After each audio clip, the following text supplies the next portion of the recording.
So, hey, Ryan, we are back again going over our second episode about the style of James Bond. Yeah, thanks for having me back on your podcast. It was a really good experience the last time, and I think we just got a good conversation going, which is the most important. So, really, what I wanted to focus on, obviously, there's a new Bond film coming out. If it hadn't been for COVID-19, we would have already seen it already. We would have reviews. We would seen all the suits, all the casual wear, but unfortunately, life took over. The pandemic took over, and they pushed it back to November.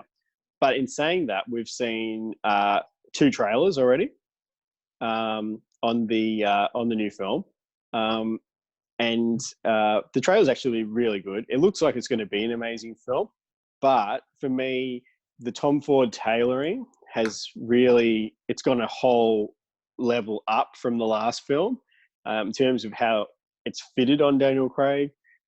He's extremely fit in the movie. He's 52. He got into really good shape in terms of being very lean and muscular. He looks actually probably fitter in some of the images I've seen. There's some images out there of him working out, getting prepared for the film. He looks even fitter than he did in the first film. And if you see these images, he looks $1 million. I mean, he's actually older than Roger Moore was when he made the film Moonraker in 1979. But I think Daniel Craig looks great. Looks good. Most definitely. He looks good for his age. Most definitely. He's been criticised for being not one of the the more handsome Bonds, and he is more rugged than probably any of the other actors. And he's not a traditional Pierce Brosnan, Sean Connery look, but yeah. So yeah, he does, and he actually looks like a guy who's been in the Navy, been a commander, done commando training. In that respect, he looks more realistic, most definitely. So let's look at the suits. Let's start with the grey Glen plaid suit. That's the Navy suit. We go to start on, here we go. So the grey Prince of Wales check suit, it's like a black and grey check suit. Material is amazing. It's very lightweight. It'd be perfect for all year round in Australia, or more probably spring in England, where it's obviously they don't have massively warm springs. But it's interesting as it is a fairly bold check, and it's a fairly large scale. So we don't have all the facts about the film, but he's coming back in. He's been retired for a couple of years, 3 years from the service. He's coming back in. The world needs Bond again. He's come back in. Of course, he gets into the Bond uniform of suit, tie, white shirt. It's always usually a white shirt or a blue shirt because he's a professional. But the suit's a bit more sportier, really, than what would be seen normally in London. You would see a lot of striped suits, even today, a lot of darker colours, more your charcoals, dark greys, navies. But this is a much more interesting suit. So he's coming back in, and the fit of the suit is what we really want to focus on because it's even better than Spectre. Spectre was an improvement on Skyfall. Skyfall, the suits were very restrictive to Daniel Craig. He actually put on a lot of muscle for that film. And they were very restrictive. There weren't what I would call a great look of great, being fitted for a suit. I thought the arms were overly tight. The chest bowed out. It wasn't well fitted. But it's the look. It was the look of 2012 when that film came out. I mean, the skinny fit was very much in fashion. Right. Daniel Craig wanted to go that way. He had a call over that. So it was up to him. But see, interesting now with the look of this suit, much better fitted. He's probably in better shape, in terms of being leaner, probably than what he was in Skyfall. Then what they've done is they've just loosened it up just slightly, like not massively, because it's still a close-fitting suit. And it does look quite like the suits that you do, Lynn. in terms of that classic English look. Even though Tom Ford's an American designer, his inspirations come from Savile Row, Yeah. and you can see it. The shoulders, in particular, of that suit, they're just slightly wider, which is good for Daniel Craig because he's got broad shoulders for his size. He's 5'10", fairly Great. broad shoulders, but also it would give him a bit more ease of movement, especially if he has to do an action scene in that suit. Where the suits, if you look at it in Skyfall, they were very narrow shoulders, actually probably too narrow for his build, and actually, in many respects, made him look smaller than what he actually was. Yes. Because he had fairly big chest. He was probably like wearing a size 38 when he really should have been in a size 40 or something like that. You know what I mean? Well, Um, it is the challenge of buying size suits. I mean, you can mm, get it. Usually, it's for the shoulder measurements or the chest measurement, mm. but you can never really get it right, especially for a guy in great physique like Daniel. So Yeah, it's true, and I think where with Tom Ford, he's virtually wearing made to measure, and that's another point. I mean, your suits are bespoke, yeah, and if you had the choice between the two, you would go bespoke because they're literally made to your exact measurements. Where really, what Tom Ford did for Daniel Craig is virtually take an existing type of the run of suit. I think it's the O'Connor model they call it.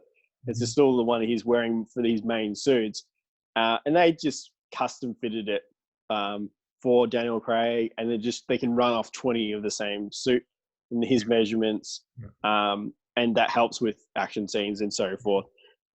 Even the way they've suppressed the waist, it's still got a suppressed waist, but it's not as tight. The chest does not bow out as much as it did in some of the other previous films.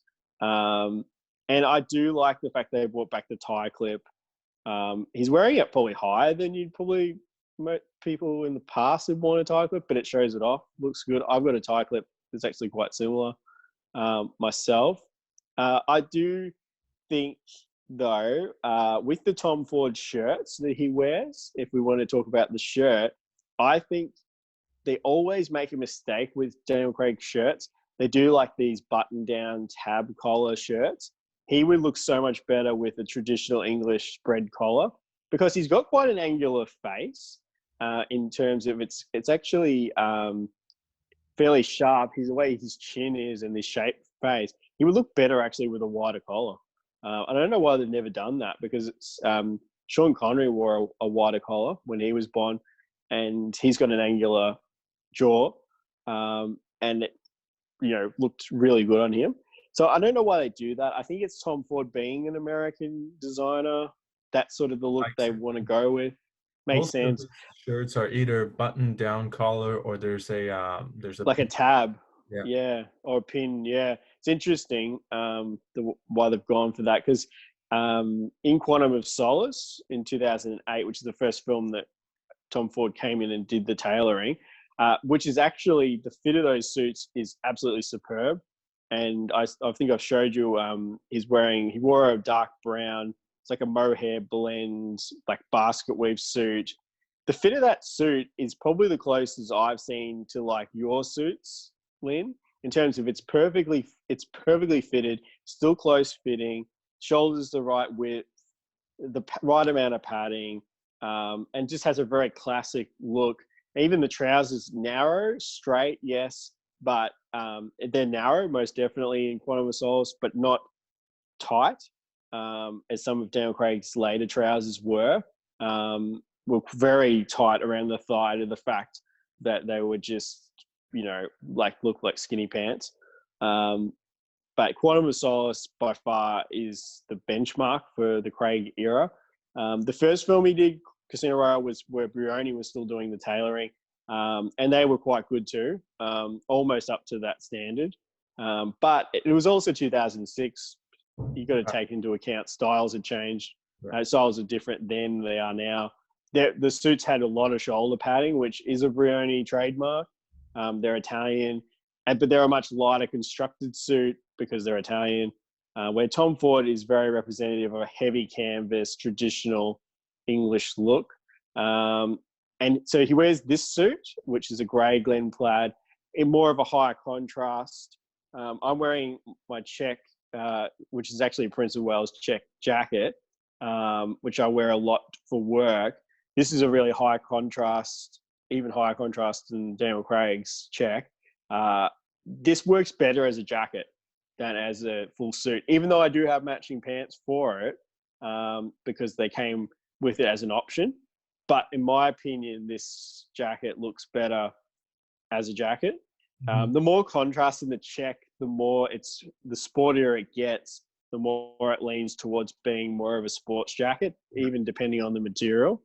And Daniel Craig's, if we could get a closer look, when we actually see the movie, it is more of a high contrast check, which it still looks really good. And it's acceptable to wear to the office, but it's sort of not the most formal suit. But it looks definitely recalls some of the check suits that Connery wore in some of his films, most definitely, particularly for Rush with Love, where he wore a lot of check suits similar. I think they were going for that look, most definitely. So the other suit is a navy, Prince of Wales check. Just before So we it's based, jump, yeah, jump this, off, yeah, yeah, just, yeah. I just want to add in that when you look at suits, long Mm, enough, like I do, there's mm, a yeah, certain color palettes that works. With yes. mid gray suit, it's always just for some reason it works with a black tie. Would you agree? Yeah. A black tie, yes. Daniel Craig's wearing, it's a very dark blue tie. It's not quite navy. That as well, like darker colors with the gray, especially that shade of gray, which is more of a medium dark gray, Mhm. because it's a check made of black and gray.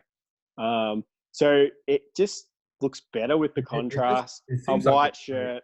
combination because I did a Oh, video most recently with definitely. you, on behalf of Chamber, and I had a really Mm, dark navy tie in the same mid gray as well, and yeah. it's really a perfect match when it comes to putting all these together. Yeah, it is. If you look at movies, whenever they dress people in a grey suit, it's always a dark tie. Yeah. Dark Mad black Men, with yeah, dark or usually dark, in different shades from navy, black, dark blue.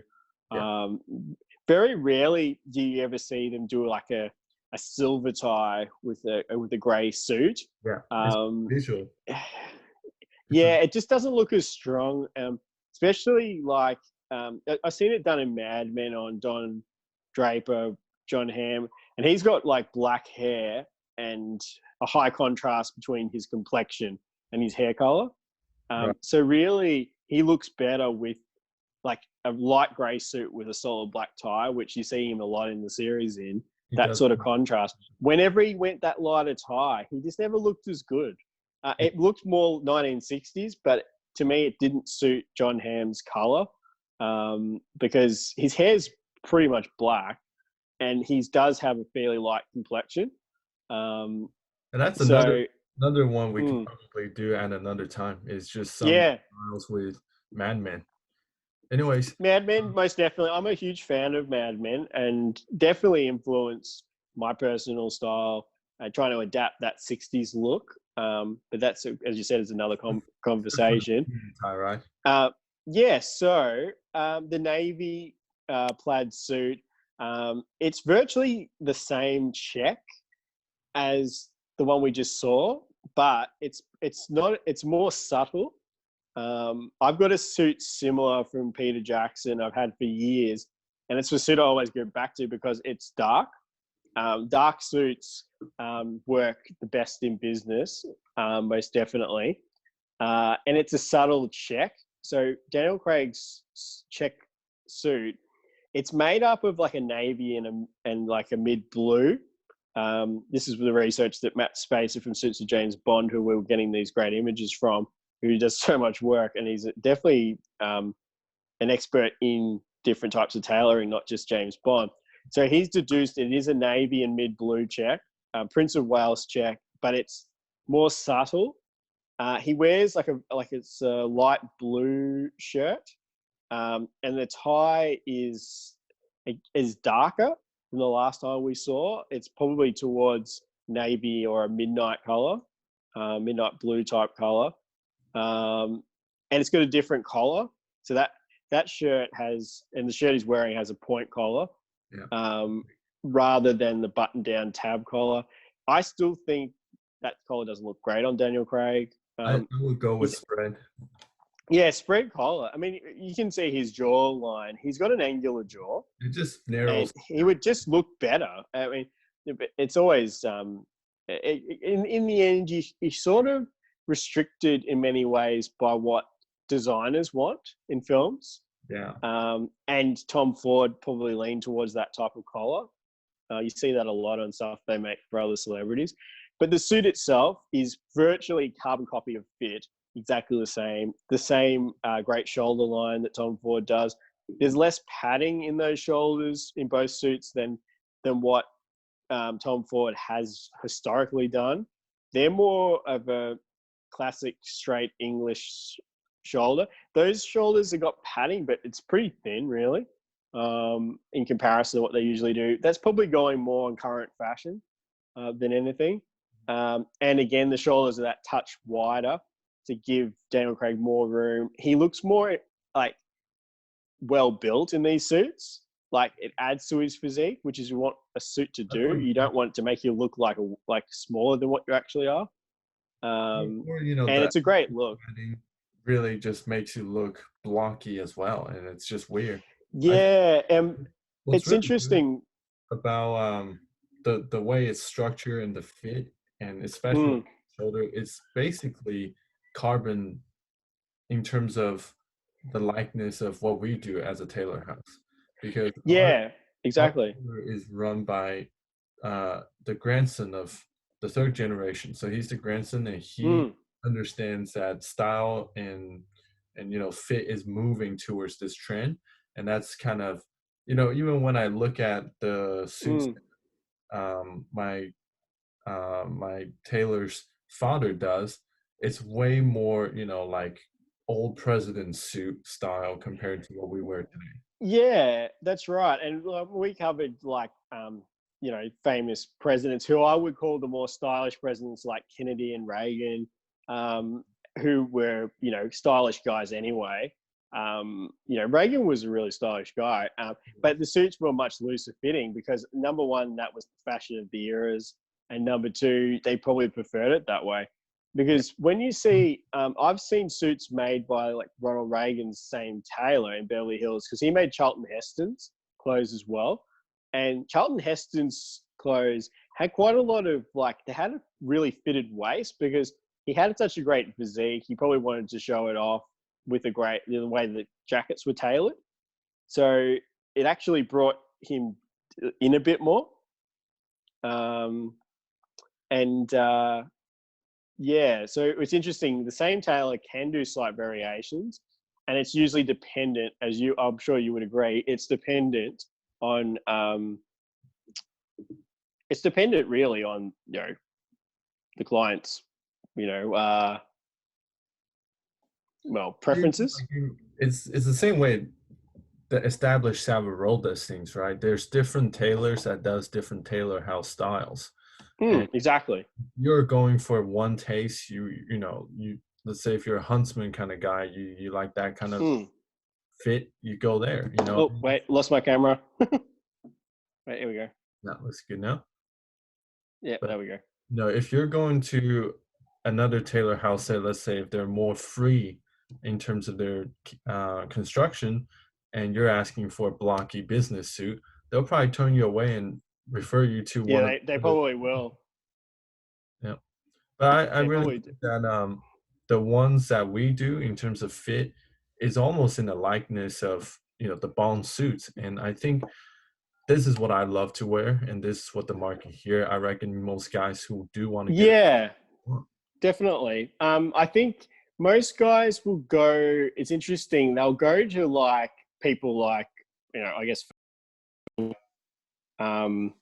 Daniel Craig, obviously, and what he's wearing. Where I just lost my vision of the suit. Here we go. There we go. It's better. So they'll go to what somebody like Daniel Craig wears because it's an easy reference point. And James Bond, you probably find people that go into any suit store, just like a retailer, they'll say, I want to look like Daniel Craig in Skyfall or whatever, because it's an easy reference point. He's a masculine icon, film That's, star. you know, It's an easy reference point. So people do pick James Bond probably number one, and say, oh yeah, I want a suit like this. And the great thing about Bond is they did always take a bit of the fashion of the day. So you're never out of date if you say, I want to look like Daniel Craig in No Time to Die with that navy check suit. Can I see your navy check suits? So that's an easy reference point. But you're not going to get the fit of a Daniel Craig suit from just a normal retailer. That's the biggest thing.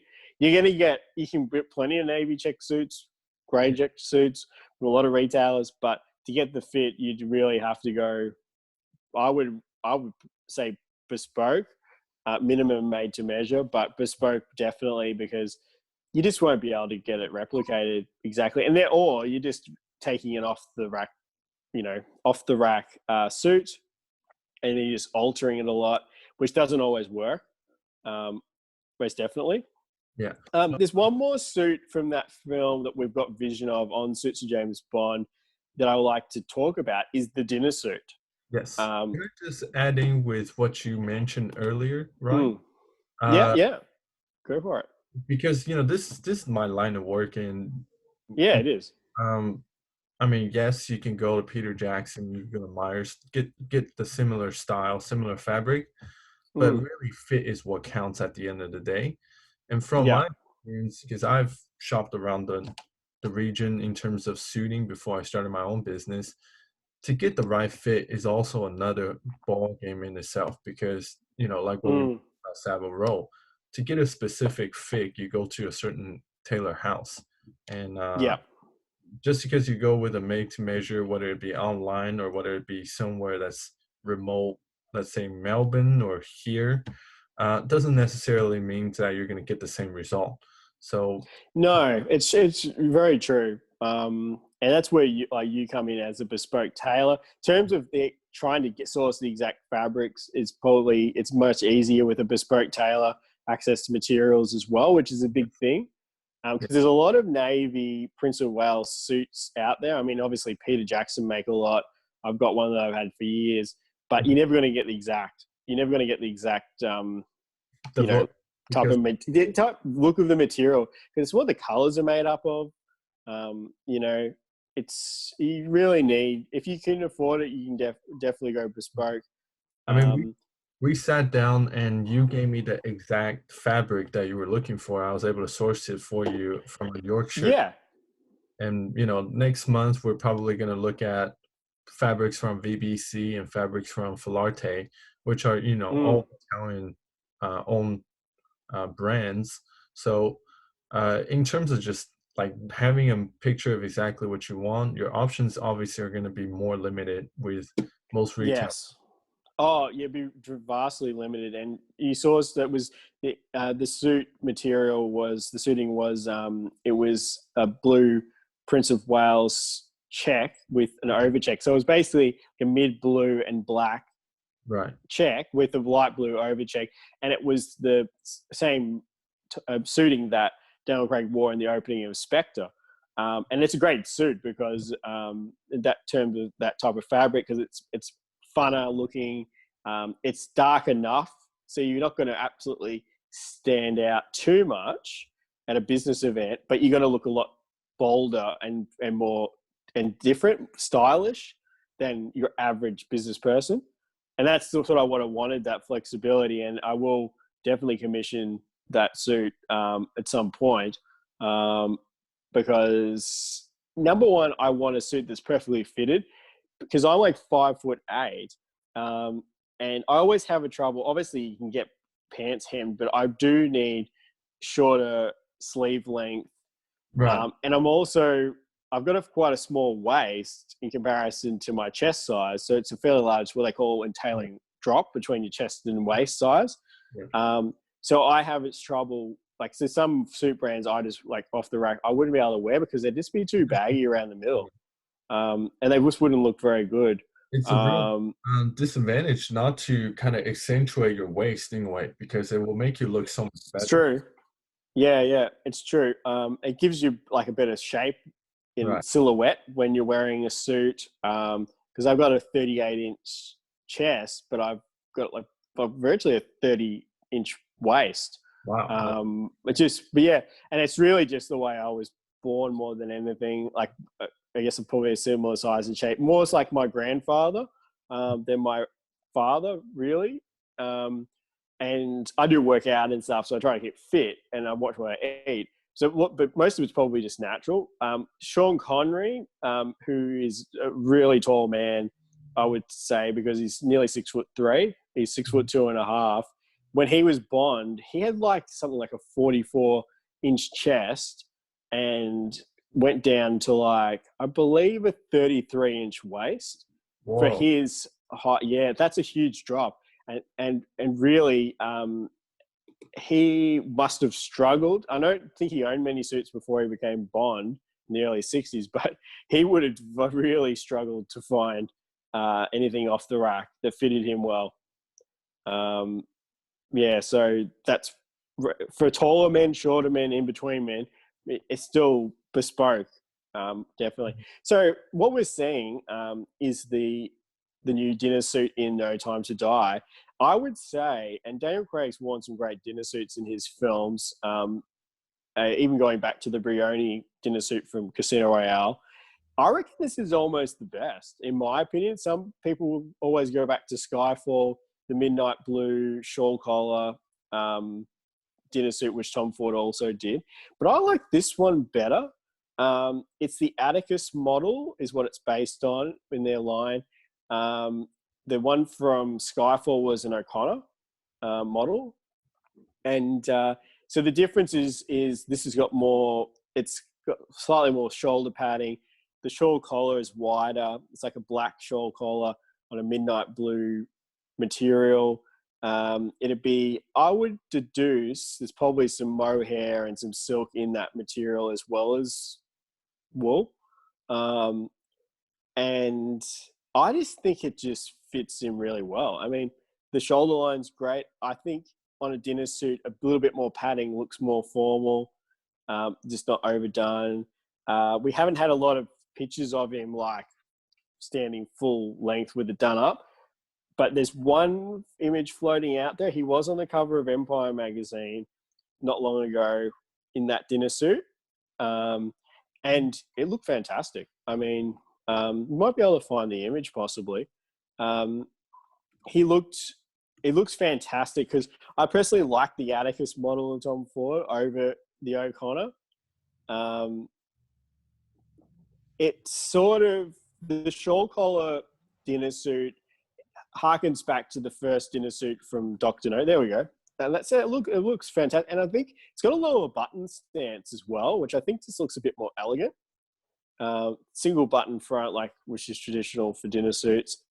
See, that's that dinner suit there. That's the Brioni dinner suit from Casino Royale. And if you look at the shoulders, really strong shoulder padding.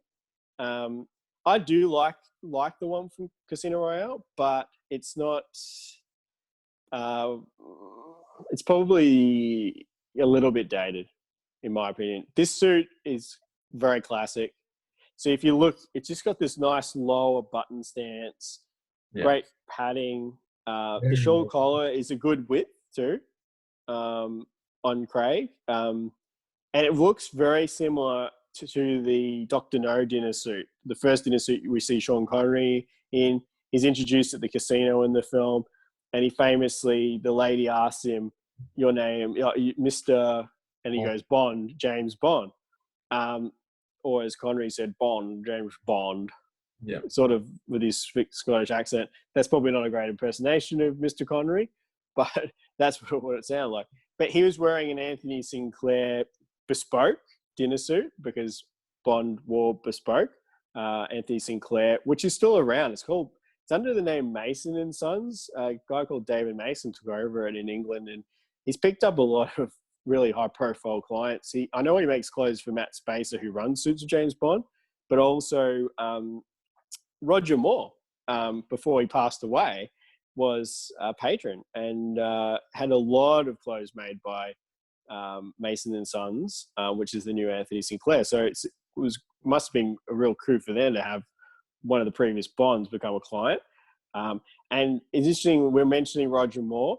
He always wore bespoke clothing, right back to when he was on The Saints, the TV show. And it just shows like some people just know the quality of bespoke and over, the ready to wear. But I reckon that dinner suit and that image of Daniel Craig there in the Tom Ford dinner suit, it's a good lasting, because this is his last Bond film.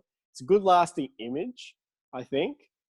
Spectre had the ivory dinner jacket, which I liked. And it's sort of like a Goldfinger Connery look. But this is the image we'll remember Daniel Craig as Bond. So will be no more Daniel Craig. So it does lead us to the question, who's replacing Daniel Craig, Lynn? Yes, that was the question that we mentioned earlier that I wanted to ask. Yeah. Now, just before we leave off with this Bond image, I think from my impression is that compared to Casino Royale, when we saw that scene of Daniel Craig as Bond, super muscular, right, coming out of that beach, to what we see Yeah, he was here. huge. I mean, he slimmed down quite a bit if you notice that. And He has. The tailoring probably makes him, just the style of the Tom Ford probably makes him look a bit more elegant as well, but he's definitely a lot leaner. But if you see there is some images of him working out for this movie, and he is, at the same time, he's very muscular, but he's leaned right out, which yeah, is more a Bond look, because if you look at the novels, and I've read some of the novels, and the description of Bond is he's 6 foot tall, he's got dark hair, he's slim built. He doesn't described as being well built. He's slim. He has a slim build, and he weighs about 76 kilos. So he's tall and lean. But in saying that, he would be a person that looked well proportioned. But also that era, the 50s, when those books were written, people people really, were slimmer, leaner looking. The ideal was probably like Cary Grant's build, who is tall and slim. Pierce Brosnan, physique wise, probably has the closest approximation of Bond's physique. Even then, he's probably a touch more muscular than some of the other than what Bond probably would have been in reality. But yeah, so Daniel Craig is the fittest he's probably ever looked at 52, which would have been a lot harder for him than when he did Casino Royale. well, I think as you age, the slimmer look actually makes you appear more younger, anyways. Yes, I think so. Yeah. We generally associate when you get older, you get fat, right? Well, When you're unfortunately, young, that's the way society, when you're young, Um, you're skinny. Like your metabolism hasn't. yeah, it's right. And generally, if you look at movie stars as they age, generally they do thicken out. It's a bit different these days because they got access to personal trainers and nutritionists, which actors in Hollywood They they get. still did. Like, believe it or not, there was personal trainers or fitness people getting around in the 30s and 40s in Hollywood, helping actors keep fit. And there was dietitians probably to a certain extent, but a lot of it was left up to the actor. So if you were like Connery in his Bond films, you were it was left up to him majority for him to keep fit. And if you do look at him in some of those later Bond films he did, he actually does get a little bit heavier. Diamonds Are Forever, which is the last official Bond film he did in 1971 when he came back, he's noticeably a lot heavier in that film. And he's about 40 years old, 41, in that film than he was obviously at 32 when he did Dr. No. And it's because he's become a big movie star and he's living the high life and he's eating great food. And there just wasn't that, there wasn't that sort of scrutiny. He still looks good, but it's not really, it'd be different than what a star these days, you wouldn't see a huge variation in a real big star between the ages of 32 to 40 or 32 to 50. If they want to, if they're a leading man, if they're doing a role where they have to put on weight, which you see a lot now, losing a lot of weight, like Matthew McConaughey's done. He's actually recently put on a lot of weight. He did a few years ago for a movie, and then a few years before that, he did Dallas Buyers Club, where he famously lost a lot of weight. So generally, you won't see a huge variation these days. Okay. So speaking of the last role that Sean Connery did, we know that this is Daniel Craig's last role. And Yep. I guess before we make a mention of who your top guest is, why do you think that Daniel Craig said, I never want to be Bond again? And that was before No Time to Die came out. There was stipulations of Daniel Yep. Craig complaining about being James Bond, and I really don't understand why. I wonder what's your take on it. Yeah, so my take is on it, and Daniel Craig's got a very dry sense of humor, and he would have been a bit flippant in some of the interviews where he said, I don't ever want to do another Bond film again. If I do, I'd rather slash my wrist, basically. It's because the films now are massive. They're bigger than they ever have been. They take virtually a year to make, so it's a huge time to make it. It's physically draining on the actor playing Bond because they have to do a lot of the stunts or look like they're doing a lot of the stunts themselves. It's very physical. Yeah. So when he got to the end of Spectre, which was the one before No Time to Die, he would have been that exhausted and drained. He wouldn't have wanted to think about Bond. Because I know for a fact, and I've heard Daniel Craig say recently in interviews, he loves playing James Bond more than anything. And it's basically a childhood dream for him to be portraying Bond and portraying his version of Bond. So I think it was probably more that he was just over it and exhausted. He probably was absolutely not in the mindset to even do interviews because the films are that, were that draining. So you complete the film and then you got to go on a world tour to promote it. So I sort of give him the benefit of the doubt, and I think he was just over it at that point. I think he always had an intention of coming back for one more. Number one, he was contracted to it, so it would have been impossible probably for him to get out of it. But I think he just needed that breathing space because he knew if this one was going to be his last one, he wanted to try to make it the best. And if you look at the trailer, it looks really phenomenal. A lot of action. Aston Martin DB5 in it again with gadgets. It probably will. I'm hoping it'll be the best film he's done. And with the director who's doing it, you would hope so. He was the guy he directed a lot of episodes of True Detective, the first season of it with McConaughey and Woody Harrelson. So that was really high quality. So you expect great acting, but I'm also expecting a lot of action. That's really what I think. I personally just think he was over it at that point. You think? Yeah, I think he was exhausted. I think he wouldn't even want to do the press tour and had to. He was the executive producer of Spectre, which I think he is of this No Time to Die, so he was obligated. But and he's got a very dry sense of humor, and apparently very polite. David Zariski, who runs the Bond Experience, which is a YouTube vlog about Bond products and anything Bond. He met Daniel Craig in a Tom Ford store in New York. Asked him for an autograph. I think he would do the autograph, but he didn't want to do a photo. Fair enough. But was very polite. You sometimes hear awful stories. Oh, yeah, somebody met this big movie star and they were impolite. Sounds like Daniel Craig's a real gentleman in real life. He didn't want to do photos, but geez, I think celebrities are getting over doing photos every 5 seconds. A lot of selfies. But yeah, so I think he'll be really missed because it's interesting when he came into the role of Bond. I was pretty skeptical because I grew up with Pierce Brosnan and I have this image of Pierce Brosnan and Goldeneye was the first Bond film I saw at the cinema. I was very skeptical, but even it didn't really. I don't think I was fully sold on Daniel Craig 100% really till Skyfall.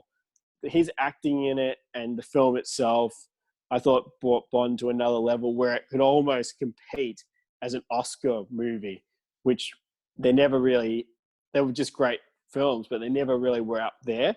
I thought he could almost have been nominated for an Oscar. His performance was that good. So he'll be missed, most definitely. He'll go down as one of the top Bonds. I don't know if some people he's probably number one, but I still think it's Sean Connery, in my opinion. I almost put Pierce Brosnan number two in a weird way. Really? But yeah, I always lean more to Pierce Brosnan. I still think GoldenEye is a really good representation of the series. But you would be you would sort of be, a lot of people would either pick, in my opinion, number two, Pierce Brosnan, number three, Daniel Craig, or number two, Daniel Craig, and number three, Pierce Brosnan. And then Roger Moore would probably come in after that. His films are great, but he took it into a different area that suited him as an actor with a bit of a lighter touch to it. And then you would probably go Timothy Dalton and George Lazenby being the last, only for the fact that he only did one film. And I think the film that George Lazenby on Her Majesty's Secret Service is a great Bond film, but he only did one movie, so he's always going to become last. I do like Timothy Dalton as Bond, but he wasn't as iconic as Connery or even Daniel Craig. So, who's gonna be the next Bond? That's a great question, and we've had a little chit chat about it, before we started the video. So a lot of people would immediately say Henry Cavill. Idris Elba's been bandied around. Idris Elba's a great actor, and I think the only thing stopping Idris Elba from being Bond is he's simply just too old. I mean, he's 45, 46. He's too old to start. I think it wouldn't matter that he's dark. I mean, it wouldn't matter that he's a dark guy. I don't think that comes into it. I think he could do Bond. I just think he's starting a bit too late. Because I think he's got the style. I used to like a show he did called Luther. He played a Sherlock Holmes type detective, and he's a stylish guy, and he would have made it his own. And I think going in that direction, I don't have a problem with it. But I just think 45, I mean, considering how intense these movies are, I think it'd be pretty hard to come in at that age, even if you're super fit, which Idris Elba is. He boxes and all different types of stuff. But for me, it's his age. Henry Cavill is one that the people have said. He's Superman. He did Man from U.N.C.L.E., which was a Bond-esque type movie. He is English, but he's more associated with America because of Superman, and he does a great American accent. He was in the last Mission Impossible film, Fallout, with Tom Cruise. He ended up the villain in it. He did a great job. He's a good actor. But he's more that Superman look, and I think people will instantly recognize him with Superman. I find it very unlikely that he'll be picked. Think, like we mentioned, he's got the Clark Kent look now. He does. He's got the Christopher Reeve, the dimple chin. I mean, he's obviously a handsome guy. Yeah, he would look like a spy, right?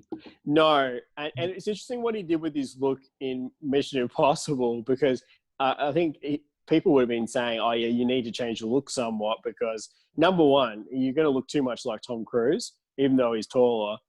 He would have looked like, with clean shaven and these hair, it would have been confusing with people between him and Tom Cruise in one scene.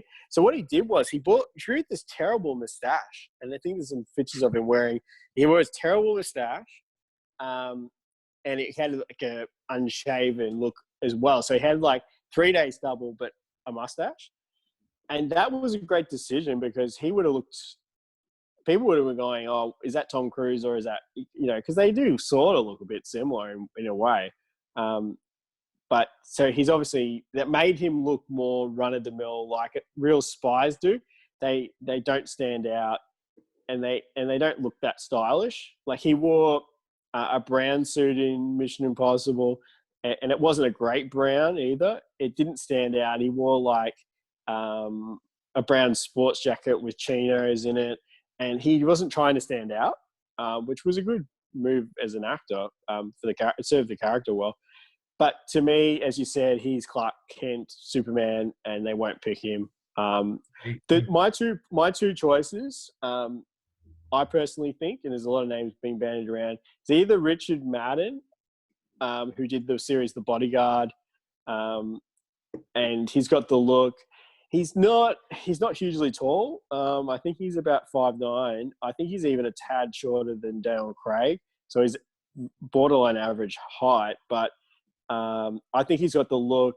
Yeah. The show The Bodyguard was very good, and he played like an ex sort of like SAS guy who ends up a bodyguard for a well-known politician. And he wore a lot of suits in it. I mean, the suits weren't really flashy, but I just think he's a good actor. He's Scottish as well, but he can do different accents. So he could tone down his Glasgow accent because he had a really thick Glasgow accent in the series, The Bodyguard. I think he's a good melding, in my mind, of the Daniel Craig and I guess maybe not Pierce Brosnan, but like a Timothy Dalton type actor. So I could see him working most definitely. And his age is right. He's only in his like early middle 30s. I think he's the same age as me. I think he's 34. And yeah, I could see him as a strong candidate. And he's not a movie star. He's up and coming. They want an up and coming person, generally speaking. Right. And see, he was in Rocket Man. He played Elton John's manager in it. So he's done a few roles, but mostly supporting in big films. So it's either, my choice is either Richard Madden, I think he could do it, or Aidan Turner, who he was in the Hobbit movies, but he did a miniseries based on one of the Agatha Christie novels called, and then there was None, which was set in the 30s. He wore a lot of nice 30s outfits, and I think what's the other series he's in?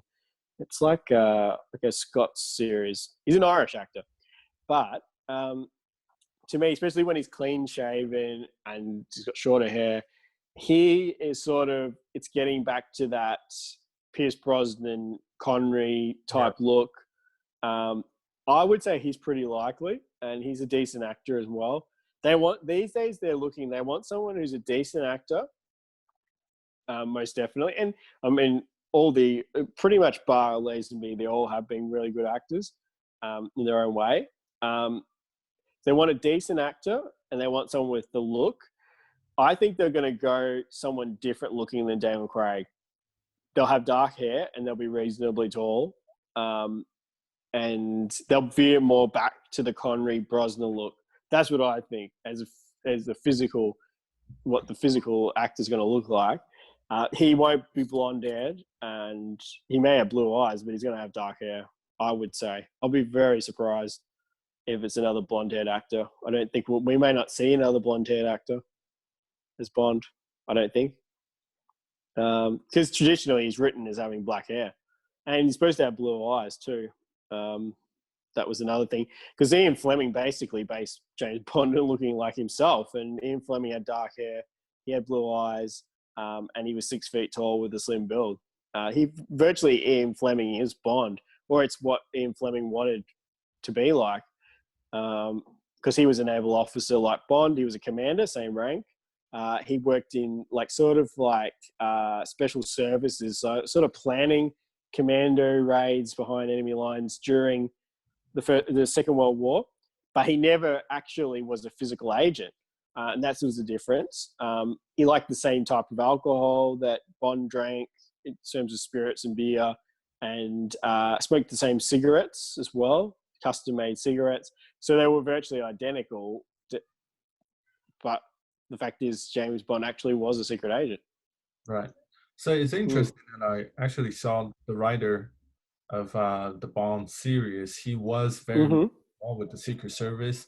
He had access with the CIA, and it was he did. He had a lot of friends. I think it was in effect in a lot of ways that they were trying to portray this attractive look about the Secret Service or CIA agent type of persona. And out comes James Bond, and it's been great hit ever since, obviously. Yeah, it's really it's bigger than ever. Really, I think the Bond series and especially looking into what all the Bonds are wearing and the gadgets and just the casual wear now, because casual wear has become as big a thing as the suits and jackets. Um, I personally sort of like maybe what I would want to see out of the suits, like because we haven't seen all the suits from No Time to Die. We saw the beige corduroy one, which was a Massimo Alba unstructured suit. But I would personally like to see some form of navy blazer with grey trousers, which Sean Connery wore a lot. I would like to see that look come back because we haven't seen Bond wearing a proper navy blazer, a navy odd jacket, since Pierce Brosnan's double-breasted blazer in Goldeneye. He wore with beige separate trousers. So I'd like to see that look come back because Roger Moore wore it a lot. So it's iconic in its own way. And I could see it working with Daniel Craig if it was the way the jacket's tailored. I wouldn't have like gold buttons.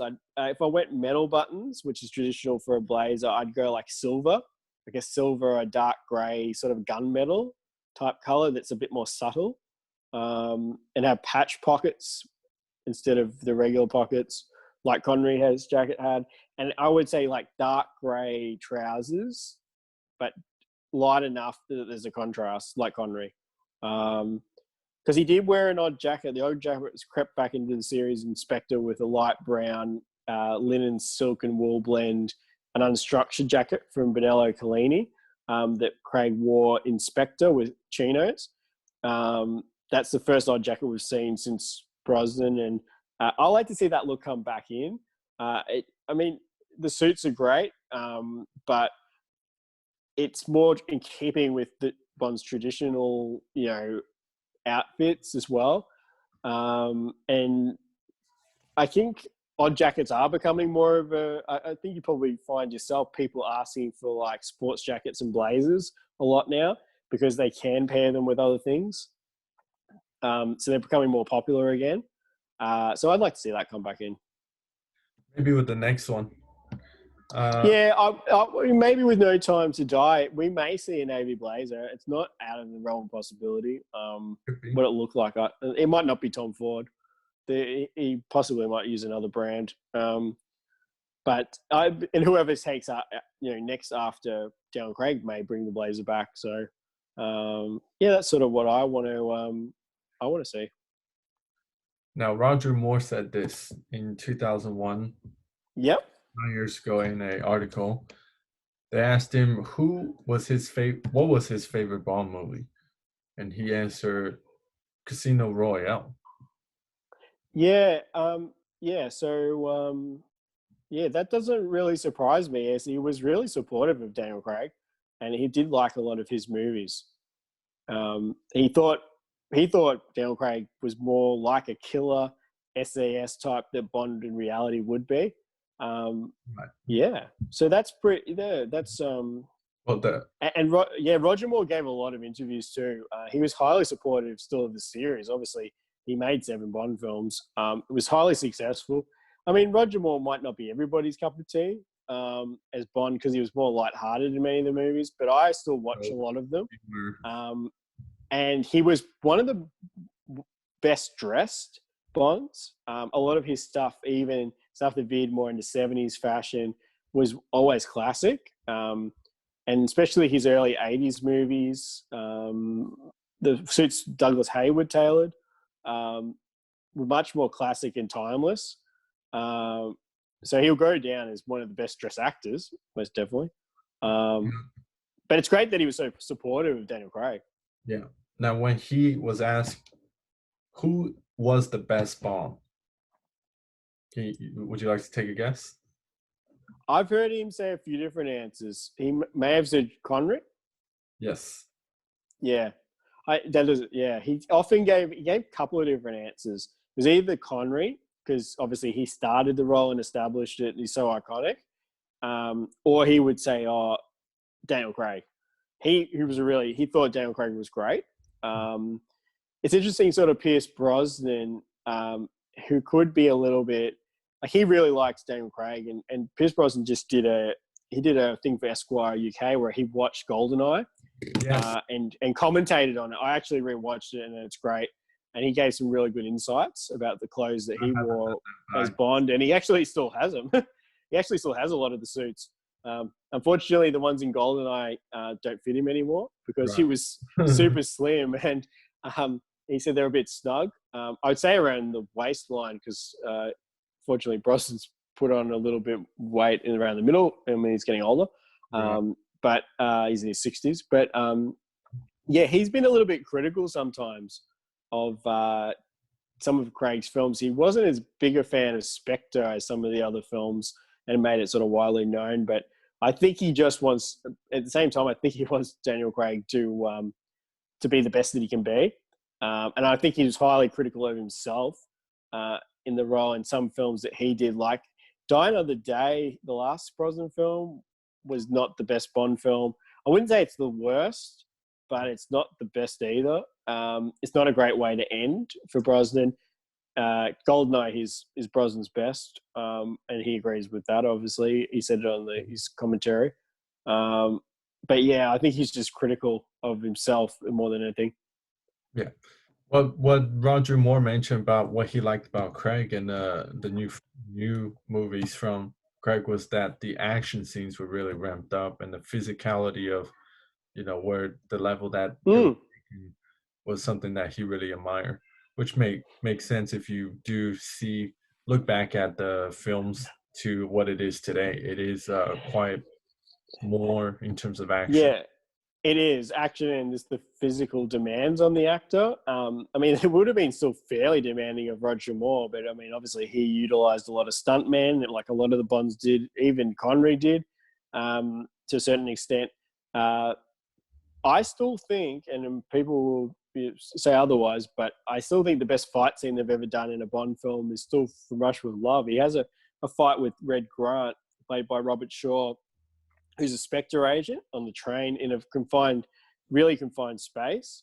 And Connery did a lot of that fight himself with Robert Shaw. And if you ever look at it on YouTube, it's so convincing, in my opinion, of what these guys who are trained in hand-to-hand combat, it's like.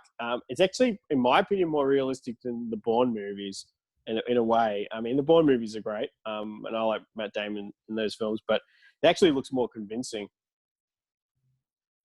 in my opinion, of two big guys who are physically trained. There's a great fight scene in Goldeneye as well, between Pierce Brosnan and Sean Bean, who's 006, Alec Trevelyan.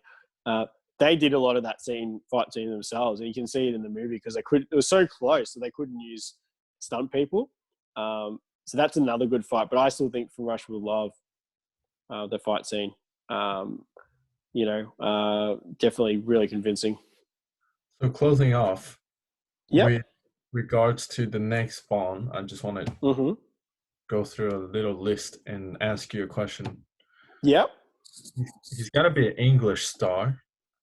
Naturally, he's got to be English. UK, I would say. Anywhere in the UK is pretty good. Middle-aged?